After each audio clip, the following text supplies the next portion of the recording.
पर दूसरे को हम नीचा दिखाएं ये अधिकार हमको नहीं है। दूसरे को हम गाली दें, अब शब्द दें, ये अधिकार हमको नहीं है। किसी ने नहीं दिया भगवान को ये अधिकार। सब इस दुनिया में सब जीव, सब जाति पाति, ये सब भगवान के द्वारा बनाई गई है, तो उसमें फिर भेदभाव काहे का? हम इसको नहीं छुएंगे। हाँ, जो आदमी गलत काम करता है उसको मत छुओ। जो अच्छे कुल में जन्म लेके भी मांस खा रहा है, उसके घर जाकर के तुम उसका कुल देख के बस भोजन कर ले रहे हो। क्यों? क्योंकि बड़े जाति का है, खा रहा है वो मांस मदिरा, शराब पी रहा है। कैसी ऊंची जाति, कर्म उसके एकदम निम्न जाति के। तो भगवान को भजने वाला चाहे कोई भी हो, शास्त्रों में लिखा, अरे हमारे इस सनातन धर्म में तो जो ऐसा भी उदाहरण है जहां वैश्या भी भगवान को भजती है तो उसको भी जाकर के साधु प्रणाम करते हैं। तू भगवान का भजन कर रही है। जो भगवान को भजे वो प्रणम में। तो संसार भगवान ने अनेक रूपों में बना करके सृष्टि का निर्माण किया। भगवान ही संसार बन गए, भगवान ही जगत बन गए। इसलिए श्री सुखदेव जी ने भगवान के विराट रूप का वर्णन किया। कहाँ भगवान नहीं है? कथा आती है नानक की, और भी कई ऐसे उदाहरण हैं। एक उदाहरण एक और महापुरुष का भी है, मुझे नाम अभी स्मरण में नहीं, पर उनकी भी यही कथा है कि वो एक बार गए थे तो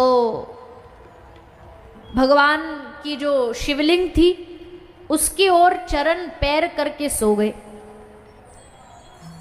अब किसी ने देखा तो देख करके कहा, रे तू वैसे तो बाबा जी है, साधु का वेश है, और वैसे तुझे इतनी भी नहीं पता कि भगवान की ओर पाँव नहीं करते। तो उन्होंने मुस्कुरा करके कहा कि एक काम कर, जहां भगवान नहीं है मेरे पैर उधर कर दे। अगर तुझे लगता है कि यहां भगवान है तो जहां नहीं है मेरे पाँव उधर कर दे। तो उसने कहा लो, उसने पैर पकड़े और दूसरी तरफ घुमाया, और कहते जैसे उसने दूसरी तरफ घुमाया तो शिवालय का मुख भी उधर ही घूम गया जिस तरफ उनके चरण गए। फिर उसने दूसरी तरफ घुमाया, फिर शिवलिंग घूमता घूमता वहीं आ गया। और तब उनको समझ आया कि भगवान के जो भक्त होते हैं वो कभी कभी दिखने में लगता है कि अमर्यादा कर रहे हैं, पर अमर्यादा नहीं होती, उसमें कोई बहुत बड़ा रहस्य छुपा होता है।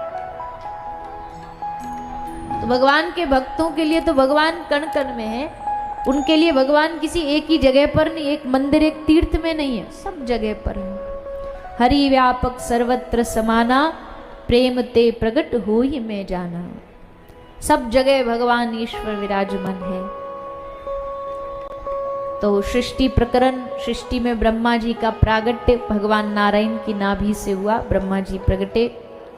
भगवान ने ब्रह्मा जी को आदेश दिया, जाओ ब्रह्मा जी आप सृष्टि का निर्माण करो।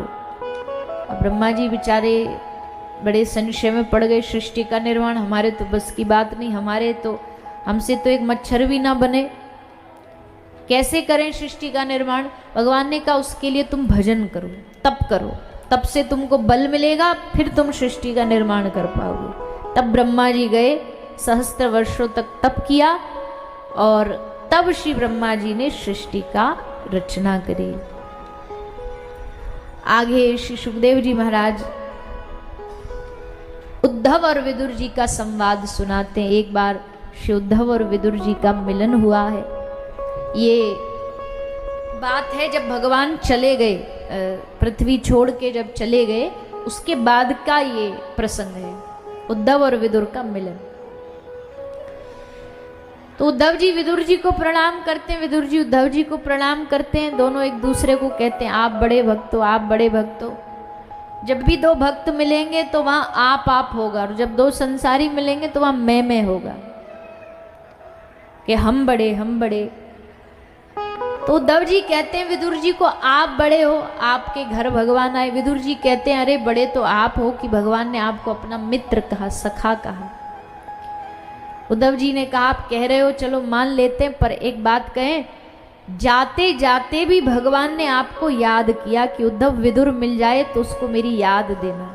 सोचो जाते समय भी आपको याद किया तो भगवान आपसे कितना प्रेम करते होंगे।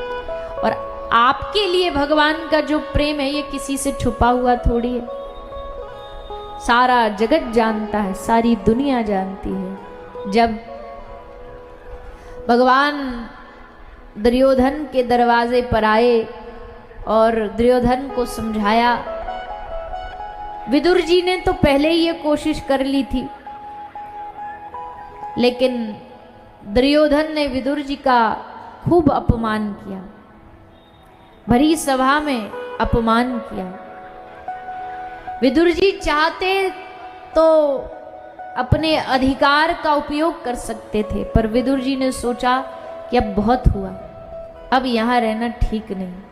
जहाँ दिन रात आपको कोसा जाता हो, जहाँ दिन रात आपको नीचा दिखाया जाता हो, जहाँ दिन रात आपको गालियाँ दी जाती हो, उस स्थान पर अपना सम्मान खो करके करोगे भी तो क्या करोगे। किसी ने कहा कि झुकना उतना ही चाहिए कि जितने आप टूट न जाओ। अगर टूटने की कगार पर आ गए तो फिर उस झुकने का भी क्या लाभ, क्या फायदा। कोई अब शब्द सुनाता जा रहा है, सुनाता जा रहा है, और वो सुना तभी रहा है जब तुम सुन रहे हो, नहीं तो किसी की ये हिम्मत नहीं कि तुमको वो अब शब्दों को, तुम्हारे सम्मान को ठेस पहुंचा सके। और ऐसे समय में क्या करना चाहिए, बोले लठिया लेके झगड़ा करना चाहिए, बोले नहीं, हिंसा करने से कोई लाभ नहीं। जो स्थान तुम्हें उपयोगी न लगता हो उस स्थान को त्याग दो, उन लोगों से दूरी बना लो, ताकि तुम्हारी अशांति भी भंग ना हो और उस स्थान को छोड़ करके जाने में ही तुम्हारी भलाई है। विदुर जी ने कहा, यहाँ पड़े पड़े ये दुर्योधन रोज हमको सुनाता है, इससे अच्छा एक कुटिया बनाएंगे, वहाँ रूखा सूखा खाएंगे, भजन करेंगे। विदुरानी को साथ ले गए, अपनी पत्नी को, और वहाँ जा कर के कुटिया बना करके भजन किया। दोनों मिल करके सुबह उठ करके दिनचर्या बनाई, ठाकुर जी की सेवा करते। नियम था सुबह उठ के इतना देर माला करेंगे, फिर इतना देर कीर्तन करेंगे। खाने में ज़्यादा कुछ इधर उधर की चीज़ खाते नहीं, फलहार लेते थे। फलहार के लिए कहीं जाना पड़ता नहीं, जंगल था, कहीं से फल ले लिए, कहीं से कोई सब्जी ले ली, कंद मूल फल खा के अपना जीवन व्यतीत कर रहे थे। एक दिन श्री विदुर जी को सूचना मिली कि श्री कृष्ण द्वारिका से आ रहे हैं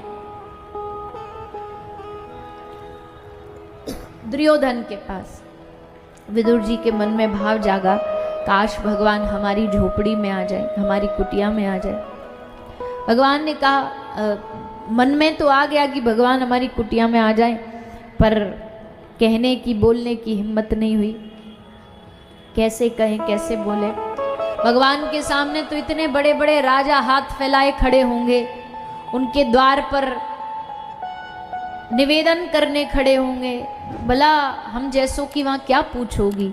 पर हमारे ठाकुर जी का बस यही स्वभाव उनको सबसे अलग बनाता है। दुनिया में कोई वीआईपी दिखेगा तो उसको सबसे पहले कमरे में बुलाया जाएगा। किसी से मिलने चले जाओ, हम तो सबकी बात करते हैं, चाहे कोई कथा प्रवक्ता हो, साधु हो, कोई अच्छा साधु हो तो अलग बात है, कोई नेता हो, कोई अभिनेता हो, कोई बड़ा व्यक्ति वहाँ पहुँच जाएगा तो उसको तुरंत एंट्री मिल जाएगी।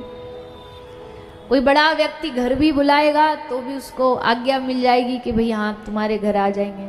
लेकिन कोई ज्ञान में या धन में छोटा होगा, वो जा कर के कहेगा भैया हमें मिलना, बोले नहीं नहीं तुम नहीं मिल सकते। लेकिन ठाकुर जी के दरबार में ऐसा नहीं है। भगवान के दरबार में तो जो अधिक से अधिक दीन होता है उसकी सुनवाई सबसे पहले होती है, उसको सबसे पहले सुना जाता है, उसको गले लगाया जाता है। भगवान ने सोचा, भगवान ने कहा कि आज हम जा रहे हैं शांति दूत बन के। पता तो है हमको रिजल्ट अभी से कि दुर्योधन मानने वाला तो है नहीं, पर कभी कभी क्या होता है, पता होता है कि ये काम होगा नहीं, लेकिन फिर भी बोल करके उस पुण्य को कमा लेना चाहिए। बोल करके उस पुण्य को अर्जित कर लेना चाहिए। अब जैसे हम कई बार कथा में बोलते हैं कि भाई मांसाहार मत खाओ, माला करो, भजन करो, ये दहेज मत लो, प्लास्टिक का उपयोग मत करो, मतलब जो भी सामाजिक बातें हैं ये सब बोली जाती हैं। अब पता है कि ये बोलने से जितने भी यहाँ बैठे हैं थोड़ी सब बात मान लेंगे, कितना भी बोलो, एकाध मानते भी है, ऐसा नहीं कि नहीं मानते, पर सब मान लेंगे ऐसा तो नहीं है। पर न कह करके हम अपने पुण्य को क्यों खोए? कोई माने न माने ये उसकी मर्जी, पर हम कह करके निवेदन कर, कोई आपका दोस्त है शराब पीता है, नशा करता है, आप उससे कहो भैया नशा नहीं करना चाहिए। कोई मांस खाता है दोस्त, उसको समझाओ भैया ये गलत बात है, देखो मांसाहार नहीं करना चाहिए। बोले सुनते नहीं है वो, मत सुने।